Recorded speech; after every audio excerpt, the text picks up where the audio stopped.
तो दोस्तों हम पढ़ रहे हैं राजस्थान के इतिहास एवं संस्कृति कक्षा 10 की पाठ्य पुस्तक जो वर्तमान में राजस्थान बोर्ड में चलती है। तो देखिए आज हम पढ़ेंगे अन्य महत्वपूर्ण प्राचीन सभ्यताएं। तो अन्य महत्वपूर्ण प्राचीन सभ्यताओं में देखिए भीनमाल जालोर की सभ्यता भी एक महत्वपूर्ण सभ्यता है जिसका उत्खनन आर.सी. अग्रवाल ने करवाया था। यहाँ से एक रोमन एम्फोरा सुरा पात्र यानी शराब का पात्र व एक यूनानी सुराही मिली है जो इसके विदेशी व्यापार का केंद्र होने की पुष्टि करता है। भीनमाल का प्राचीन नाम श्रीमाल था। इसी प्रकार ईसवाल उदयपुर से प्राक ऐतिहासिक कालीन सभ्यता के प्रमाण मिले हैं। यहाँ से समृद्ध लौह उद्योग के साक्ष्य प्राप्त हुए हैं।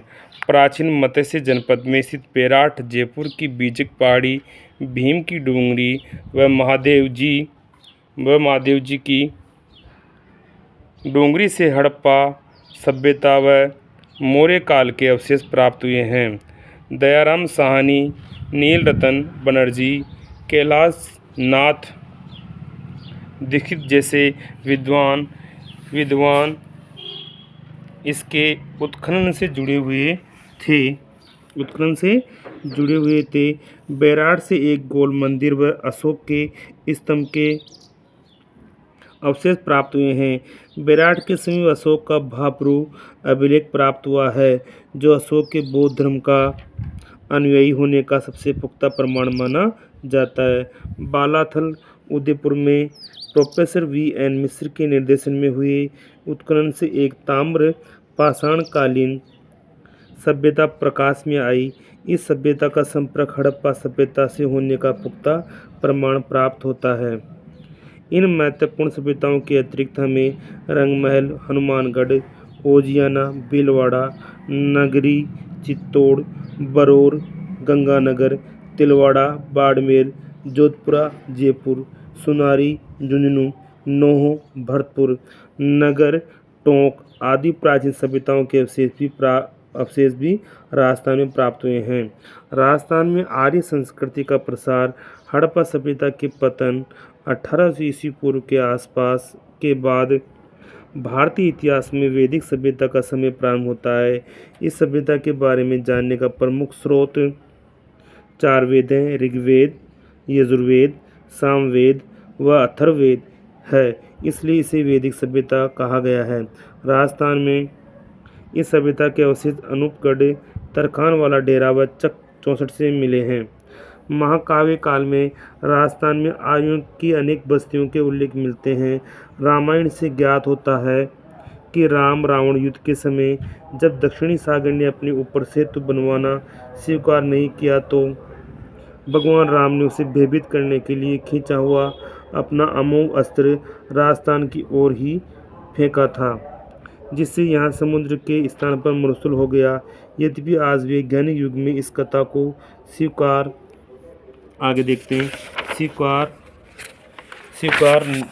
नहीं किया जा सकता है, किंतु रामायण के रचयिता राजस्थान के भूभाग से परिचित थे, ये तो प्रमाणित हो ही जाता है।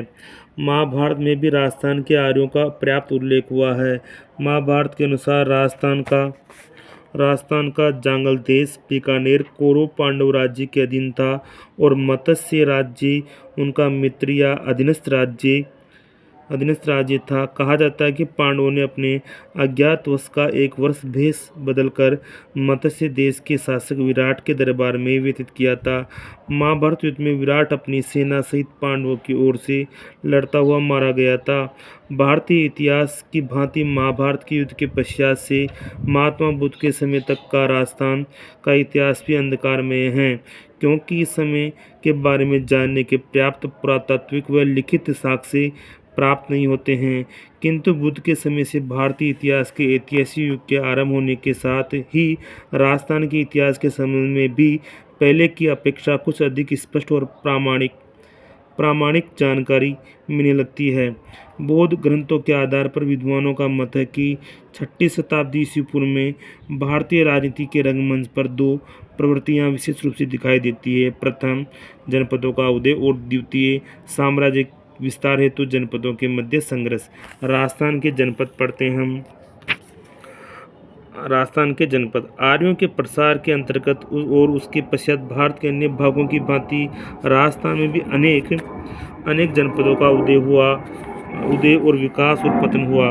बौद्ध साहित्य, बौद्ध ग्रंथ अंगुत्तर निकाय से हमें 16 महाजनपदों की सूची प्राप्त होती है। में जिन 16 महाजनपदों का उल्लेख है उनमें से मत्स्य जनपद तो राजस्थान में स्थित था और राजस्थान के अनेक भाग कुरु, सूरसेन और अवंती महाजनपदों के अंतर्गत थे। इसके अतिरिक्त चित्तौड़ के आसपास का क्षेत्र सीवी जनपद कहलाता था। 327 ईस्वी पूर्व में सिकंदर के आक्रमणों के कारण अपनी सुरक्षा और अस्तित्व की रक्षा के लिए पश्चिमी उत्तर सीमा से कुछ कबीले मालव, योद्धे और अर्जुनायन राजस्थान में आकर बस गए। मत्स्य जनपद पढ़ते हैं। मत्स्य जनपद आर्य जन के रूप में मत्स्य जाति का उल्लेख सर्वप्रथम ऋग्वेद में हुआ है, जो इसकी प्राचीनता का प्रतीक है। शतपथ ब्राह्मण और कौशिकी उपनिषद में भी मत्स्य जन का उल्लेख मिलता है। महाभारत में भी मत्स्य जनपद की गणना भारत के प्रमुख जनपदों में की गई है। अनुमान है कि दक्षिण में इसका विस्तार चंबल की पहाड़ियों तक और पश्चिमी पंजाब में सरस्वती नदी के जंगलों तक था। इस प्रदेश में आधुनिक जयपुर, अलवर, धौलपुर, करौली व भरतपुर के कुछ भाग सम्मिलित थे। महाभारत काल में मत्स्य जनपद का शासक विराट था, जिसने जयपुर से 85 किलोमीटर दूर विराट नगर बेराट बसाकर उसे मत्स्य जनपद की राजधानी बनाया।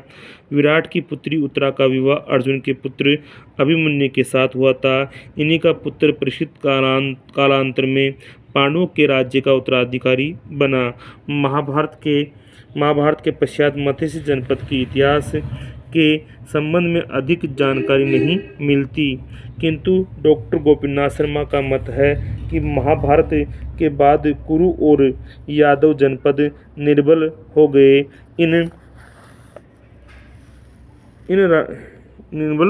गए। इन शक्तिशाली जनपदों की निर्बलता का लाभ उठाकर मत्स्य राज्य शक्तिशाली हो गया और उसकी राजधानी विराटनगर की समृद्धि में वृद्धि हुई। मत्स्य जनपद के निकट आधुनिक अलवर के कुछ भागों में सालू जाति रहती थी। अस्पष्ट सीमा को लेकर इन दोनों में प्राय संघर्ष होता रहता था। सालुओं की भांति चेदी जनपद की भी मत्स्य जनपद का पड़ोसी था। क्योंकि दो पड़ोसी राजनीतिक शक्तियों से प्राय शत्रुता रहती है, अतः चेदी और मत्स्य जनपद में भी संघर्ष चलता रहता था।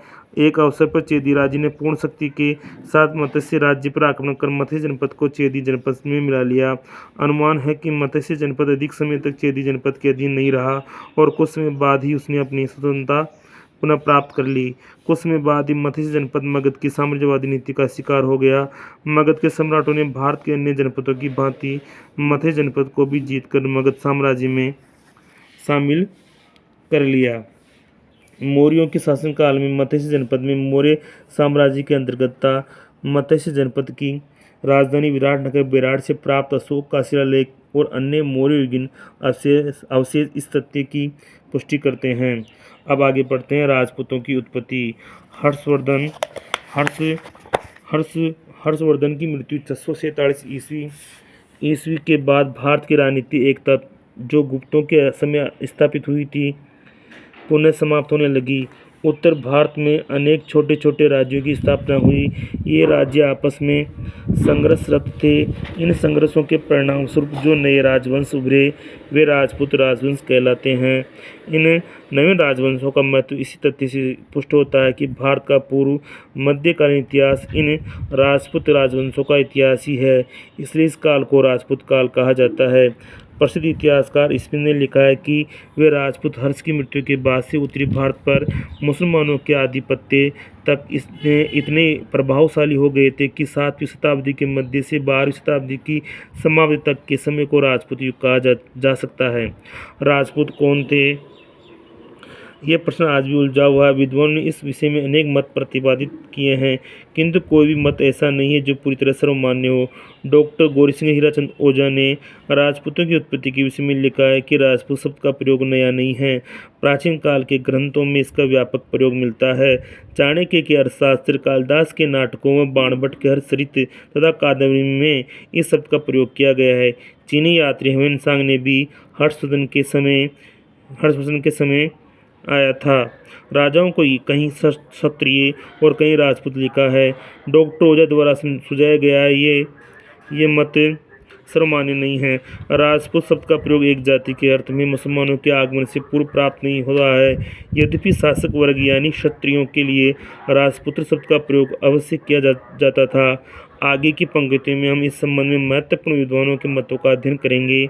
उनके मत व उस पर अन्य विद्वानों की टिप्पणियों को भी हम जानेंगे। तो पढ़ते हैं वैदिक आर्यों की संतान। डॉक्टर गौरी सिंह हीराचंद ओझा तथा सी.वी. वैद्य राजपूतों को भारतीय आर्यों के क्षत्रिय वर्ण राजन्य वर्ग की संतान मानते हैं।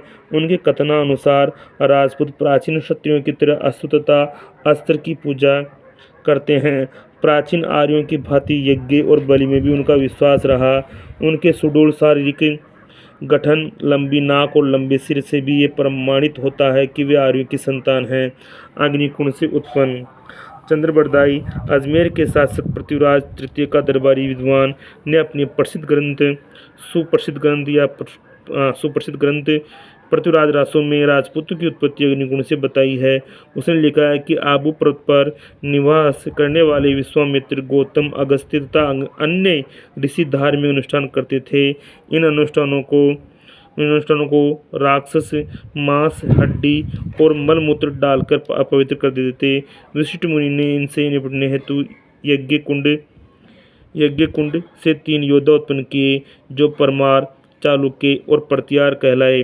किंतु जब ये तीनों भी रक्षा करने में असमर्थ सिद्ध हुए तो वशिष्ठ ने चौथा योद्धा उत्पन्न किया, जो प्रथम 3 से ज़्यादा ताकतवर और हथियार से सुसज्जित था, जिसका नाम चौहान रखा गया। चंद्रबरदाई के अनुसार इस तरह राजपूतों की उत्पत्ति मुनि वशिष्ठ द्वारा अग्निकुंड यज्ञ कुंड से की गई है। यद्यपि आज के वैज्ञानिक युग में इस कथा को स्वीकार नहीं किया जा सकता, किंतु इस कथा में अंतर्निहित संकेतों को विद्वानों ने समझने का प्रयास किया है। विद्वानों के अनुसार संभवतः प्राचीन काल के क्षत्रिय जो बौद्ध बन गए थे, या प्राचीन आदिवासी भील, मीणा आदि, या विदेशी आक्रमणकारी शक्तियों आगे बढ़ते हैं।